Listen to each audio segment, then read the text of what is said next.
So let's follow the Bible. Go ahead, Mr. Anglican Abdullah. Martin Luther Now the Muslim, bring us the New Testament verse, please. Go ahead. We're not bringing you just what the Muslim commentators said. We're bringing you the Quran. So bring us now the New Testament. Let me correct that. Even when we quote a commentator like Ibn Kathir is quoting hadiths that are attributed to Muhammad. So it's not simply quoting Ibn Kathir.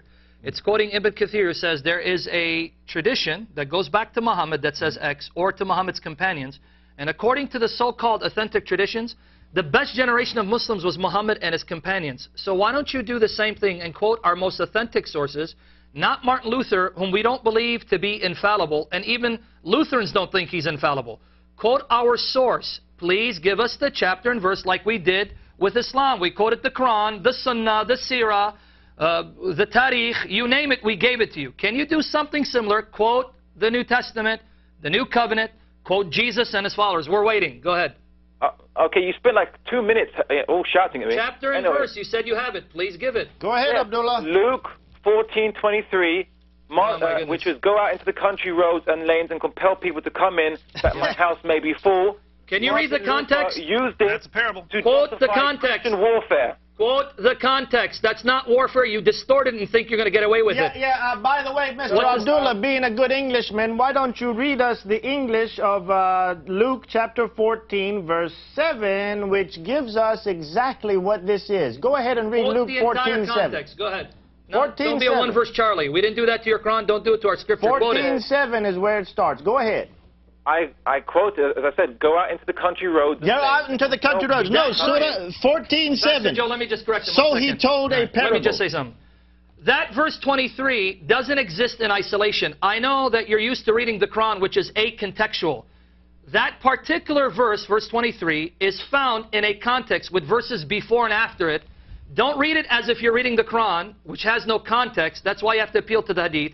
Read the context of 23, go verses before that and see what the context is, to see it's a parable, and compelling isn't by the sword, even in that parable. So read the context, or you're going to force us to read the context and expose another Muslim who's dishonest and tries to pervert the scriptures. Read the context. Start from the start of the parable, please. We're waiting, Abdullah. This is Martin Luther on that verse. Martin Luther himself. Here we go again. Martin Luther. Where is Martin Luther, Mr. Abdullah, in the New Testament? Yeah, he says. Where is Martin Luther in the New Testament, sir? Where is Martin Luther in the New Testament? Abdullah, why did you become a Muslim over there in London? Why did you leave your supposed Christian faith? The Trinity. He didn't like the Trinity. Trinity. I'm saying again, Martin Luther is showing it proves compelled that you're... Forget Jesus Christ in the context. Quote Martin Luther. I just said Martin Luther is not infallible. You believe Muhammad is infallible. And if you have sound reports attributed to Muhammad, especially if they're multiply attested, I don't even know if you know about your religion. When you have mutawatir hadith, multiply attested, and they're sound, then that's on the level of the Quran. We quoted your best sources. We just told you, even Lutherans do not agree that Martin Luther is infallible. Can you, for the love of your God, quote Luke 14 and tell me what Jesus said in context? If you don't want to do it, you're too afraid because we're going to expose you, then Pastor Joseph, do you want to read 7 down because he's too scared? Okay. Let's read the context. Abdullah, you can wait or you can go off the air. It's up to you because we're tired of Muslims who call and deceive. Let's begin in Luke 14:7. Let's give the context here. So he told a parable to those who were invited when he noted how they chose the best places, saying to them, when you are invited by anyone to a wedding feast, do not sit down in the best place, lest one more honorable than you be invited by him. And he who invited you and him come and say to you, give place to this man. And then you begin with shame to take the lowest place. But when you are invited, go and sit down in the lowest place, so that when he who invited you comes, he may say to you, friend, go up higher. Then you will have glory in the presence of those who sit at the table with you. For whoever exalts himself will be humbled, and he who humbles himself will be exalted. Then he also said to him who invited him, when you give a dinner or supper, do not ask your friends, your brothers, your relatives, nor rich neighbors, lest they also invite you back and you be repaid. But when you give a feast, notice the context here, invite the poor, the maimed, the lame, the blind, and you will be blessed because they cannot repay you, for you shall be repaid at the resurrection of the just. Now the specific context, the close context of the passage. Verse 15. Now when one of those who sat at the table, see, this whole thing is around a feast. Now when one of those who sat at the table with him heard these things, he said to him, Blessed is he who shall eat bread in the kingdom of God. Verse 16, then he said to him, A certain man gave a supper and invited many. What's going on here? Jesus is giving, as he often did in the New Testament, a parable, a story.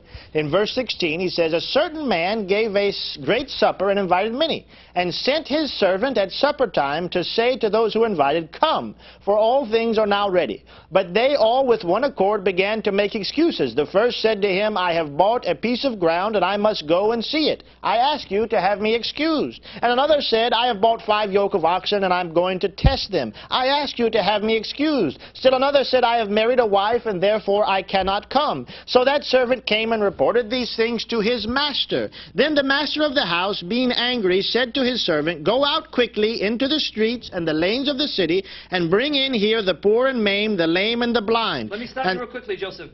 When the people refused the invitation of the master, did he have the servant slay them with the sword? No. You sure? Can you read that one? I mean, let's read it again. Verse 21. So that servant came and reported these things to his master. Then the master of the house, being angry, said to his servant, Go out quickly. Go slay them wherever you find them. No, it doesn't say that. Until they pay jizya. He doesn't say that. You sure? No, he doesn't say come that. on. It doesn't say that. In his Bible, it must say that. It's in the New Abdullah Standard Version. The Anglicans have changed. You know, most of them becoming Muslims over there. Go out quickly into the streets and lanes of the city, and bring in here the poor and the maimed, and the lame and the blind. And the servant said, Master, it is done as you commanded, and still there is room. Then the master said to the servant, Go out into the highways and hedges, and compel them to come in. With the sword.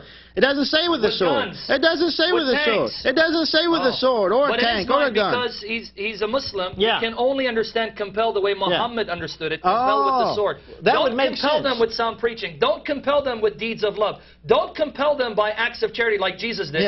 Compel them with the sword. He's reading Muhammad into that parable. You know, if I was a Muslim, I guess that's the way I'd read it too. Verse 23, the verse in question, Then the master said to the servant, Go out into the highways and hedges, and compel them to come in, that my house may be filled. For I say unto you that none of those men who were invited shall taste my supper. Oh, but go slay them. No, it doesn't say that. And I'm going to read a final passage from Luke 22, 49 to 50, because this is the context. Luke, right? He went to Luke? Yeah. Luke 22, 49, 50, which went with what David quoted earlier, because he quoted from Matthew.